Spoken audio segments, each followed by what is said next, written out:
Oh, crikey. Hi everyone. Oh, it's been a while, isn't it? I'd nodded off there. Yeah, it's been a while. It's the Unimog build. Ta-da! Apologies for the dodgy lighting, because I've lost the studio light. I've left it too long alone, I think. It's broken. So I'm down to one studio light and a funny little thing in a corner here, which is a bit too bright. You know, so we'll have to make do, eh? Now, the Mog. What's happened since Terry started his D90? Go and check out his D90. Before you watch any more of this, go and check out his D90. Because I'm very proud of him. He's done a great job with it. And yeah, that's what's been going on in the meanwhile, right? More than happy to let that happen. But it's back to me now. So, what's been going on with the Mog? What have I been doing? Adding bits and pieces, faffing about with scale tat, and doing some painting. Sums it up nicely. Okay, so thanks for watching. Shall we call it a night there? No, we'll have a look in closer detail because I know you guys like details, right? So I'll zoom the camera in, and we'll go from tip to butt, shall we? And see what's changed and what's new. Well, the cab itself has been painted and weathered, so it's got, I mean, weathered. It's a big generic term, isn't it? But what you will notice is I've done highlights, so you can maybe see, especially on the grille, there's some light grey. It probably looks a little bit metallic-y, but it's just light grey highlighting, and it's been washed, so it's got some darker pigment in the shadows. And I've also put a filter on from AK International, which is effectively like a big dust coat. So the Red Cross badges, for example, look a little bit yellowy, a little bit browny, a little bit old. That's really what this is all about. So it's just taken some of the shine, some of the glare, and some of the contrast away from the camouflage to you know, for age and kind of just, you know, settling it in. I've also put some of that on the tyre, so you will notice that this tyre is it's got a little bit of brown on it and a little bit of sort of, it's not just a crisp black tyre compared to the back one, which still is. So that tyre doesn't look like it's been used, because it really hasn't. Whereas I hope this one looks just a little bit dirtier. Really, should paint the whole tyre. Because they're not black in reality, are they? They're more of a grey colour. So, you know, but we don't do that because it flakes off. But I've done a little bit to try and add a little bit of, you know, some years to the tyre. Now I've also got the bumper, the metal bumper you've seen. Now I've taken the bars off it just because it stopped it looking like a Unimog. When it goes to Wales for the first time and gets thrown at the scenery, it'll probably have the bars back on. We'll see. So that kind of concludes the front, I think. Really, there's nothing much more going on there. If I move it along, I'll come back and do the upper portions shortly. You can see I've painted in the indicators and position marker lights, some down here as well, with some clear orange. There's no lenses there. I wish there were clear lenses, but they're not. They're just it's just moulded white plastic. So it's got clear orange on the top, and hopefully it looks semi-convincing. They're nice little highlights in all the green drabness. Now the back, the carb, the whole box thing at the back has only got the highlights done to it. So if you look at the paint finish carefully, you'll not see any shading or wash or paint toning. You'll just see some light grey highlights over everything. Looks a bit frosty almost, but it's a work in progress. Okay, that'll all tone down when you add the darker washes over the top, because they stain the highlights as well as anything else. So what else is there to show you? Well, the mudguards are on the back. Okay, you know, I'll put these on. I didn't have them on last time. I have modified the front ones slightly so that they have there's a bit of Lexan behind. I don't know whether you can see it or not. Probably not the easiest thing to show you. But there is a piece of Lexan sticking out to stop the bumper, to stop the mudguard from folding up and under the wheel. Okay, I haven't done that on the back because it turns out that there's a right and a wrong way.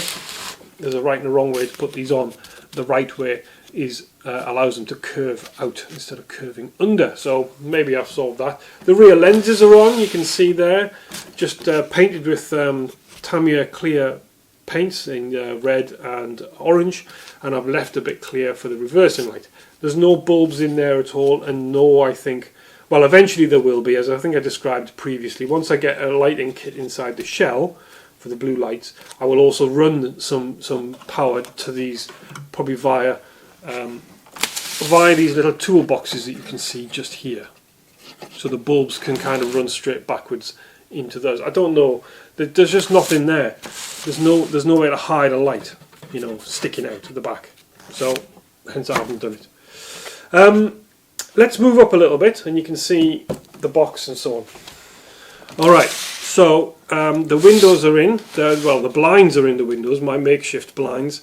So again, they are just tape stuck on some foam strips to keep the tape away from the window. So there is a bit of depth. I hope you can appreciate there between the window and the blind. The installation of the windows wasn't great. There is a bit of mess and glue and stuff, which is, you know, c'est la vie. Don't get it right all the time. From there, you can see the roof rack. There's all the scale tat on there. I've got some bits and bobs, a jack and some jerry cans, and you know, a bit of camo netting and stuff, just to give it that kind of feel. The snorkel is on. This is the one that was supplied with the MOG. I did look at alternatives on eBay, but they're all the wrong shape. A lot of them are pre-formed for TRXs and things, and others just aren't the right shape. They would have stood too far forwards or too far, you know, so in the end I've just gone for the kit one. The kit one does screw straight into a hole down here, which is a real nightmare. I wish I'd put it on to start with instead of leaving it until I'm completely done.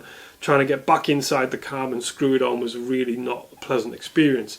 I also glued it, put some liquid poly behind as well, just to hold, because it was just tilting. It would just rotate on the one screw.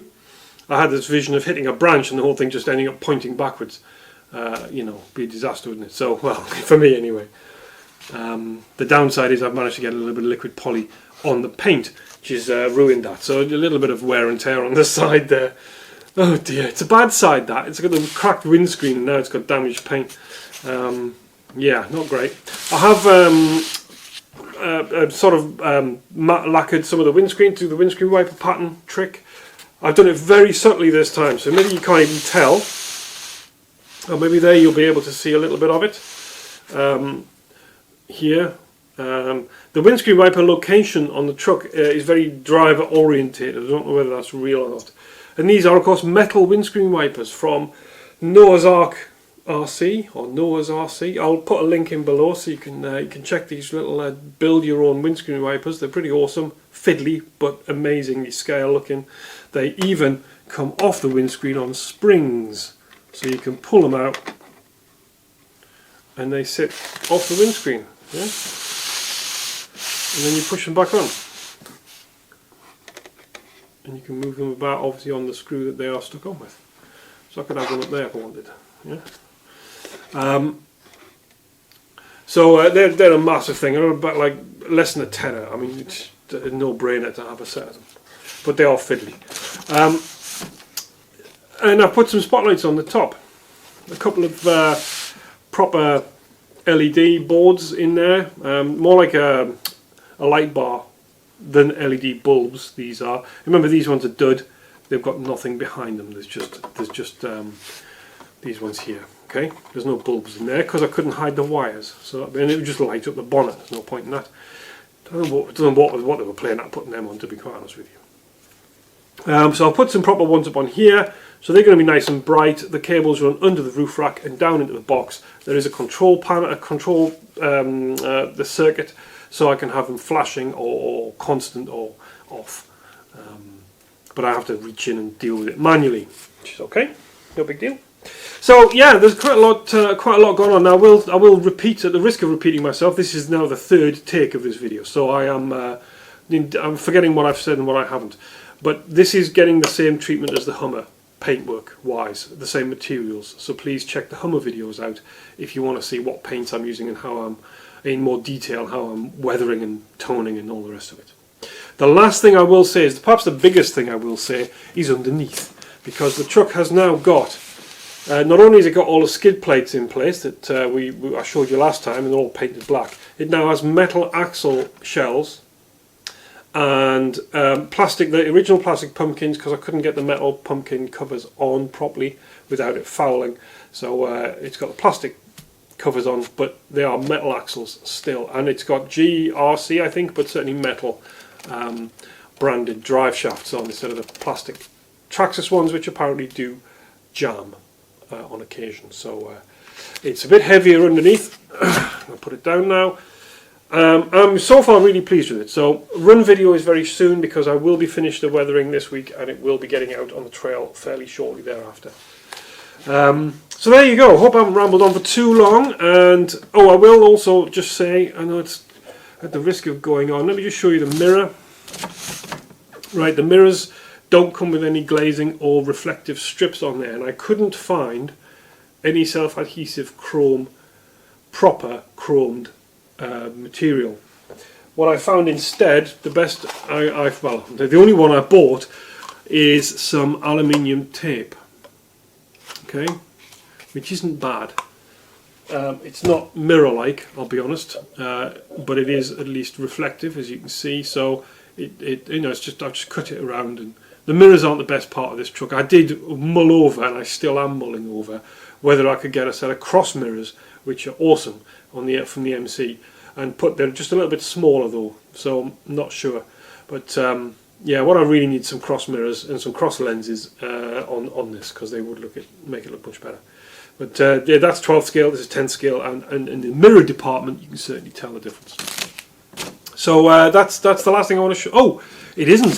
What I want to show you also is my folding step. I'm very pleased with this. This came from the same place as the windscreen wipers. And look, because this is the door, access door to the box, it's here, and it's metal, and it folds down. How awesome is that? So there's a little step. Hey, check that out. And you can fold it up. Yeah, out the way. How's that? How is that? It's got Ford embossed on it, sadly, so it'll spend most of its time folded up, I dare say.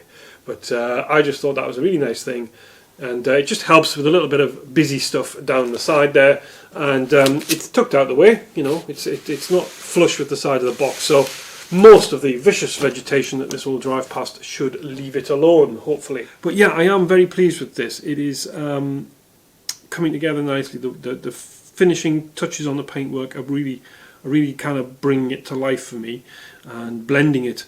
I can't wait to get the same sort of touches on the box to blend it all together.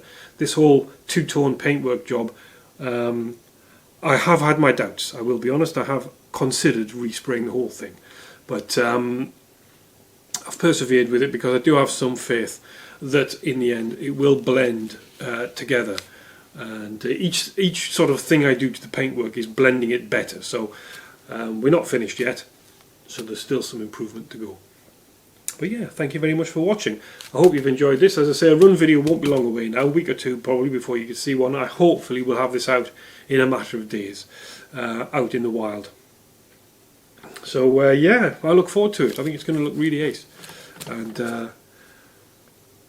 yeah, it's been a bit of a mission. Anyway, thanks for sticking with us, and I will see you again soon, no doubt. Cheers now. Goodbye.